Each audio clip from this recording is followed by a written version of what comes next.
Məncə bizim hakimlərin bacarığı heç də bu deyil. Bundan daha yaxşı oyun idarə edə bilərlər, bundan daha yaxşı qərarlar verə bilərlər.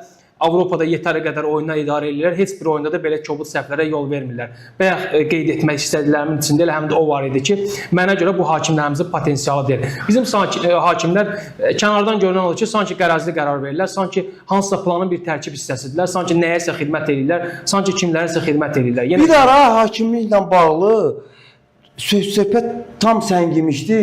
Sanki heç hakimlikdən danışan yox idi.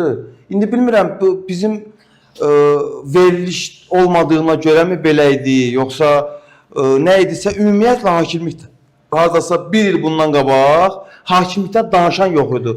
Bəlkə də o Qarabağın hegemoniyası elə idi ki, hakimliyə də ehtiyac yox idi. Bu şəkildə deyil də, Hamid. Mən yenə deyirəm, əvvəlki illərdə olub, yanlış qərarlar, əvvəlki illərdən də nümunələr gətirə bilərik. Amma kənardan yenə deyirəm, biraz da köş gözüylə baxası olsam, açıq-aşkar deyərəm ki, Neftçiyə qarşı bir plan var. Hakimlərin verdiyi qərarlar hansısa planın tərkib hissəsidir. Kimlərəsə xidmət edirlər, kimlərinsə tapşırıqlarını yerinə yetirirlər. Yəni kənardan görünən mənzərə açıq-aydın budur. Gizlətməli heç nə yoxdur burada. Hakimlər Komitəsi bu günləri açıqlanan epizodların içində, məsələn, bir epizod var, Neftçinin futbolçunun əlinə dəydiyi açıq-aşkar göstərir necə Zirənin cərimə meydançasında Neftçinin hücumçunun əlinə dəyir, sonra Zirənin.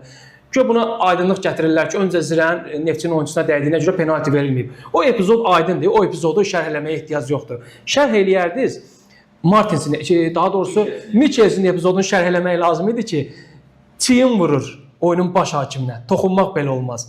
Niyə verilməyib qırmızı vərəqə? Bunu şərh eləmək lazımdır. Abbakarın epizodunu şərh eləmək lazımdır. Zaten mümkünsə fərq etməzə biz şərh etmədik. Həmin epizod təqdim olunsun, geçsin orada. Məncə Neftçinin səhifələrinə baxsan orada tapılar. Neftçi fanpaginin səhifəsində olmalıdır, səhv etmirəmsə. Silvanın toxunuşu var. Açıq qayda pozuntusudur. Yəni, məncə seçiləndə də epizodlar elə seçilsin ki, yəni aşkar epizodları biz hamımız görürük və qərar da doğrudur. Yəni, bunu təzdən orada şərh verib izah eləməyə ehtiyac yoxdur. Verirlərdi, yenə deyirəm, Mitchell'sin epizodu, verirlərdi digər qeyd etdiyim Abbakara qarşı epizodu, yəni bu epizodları verirlərdi.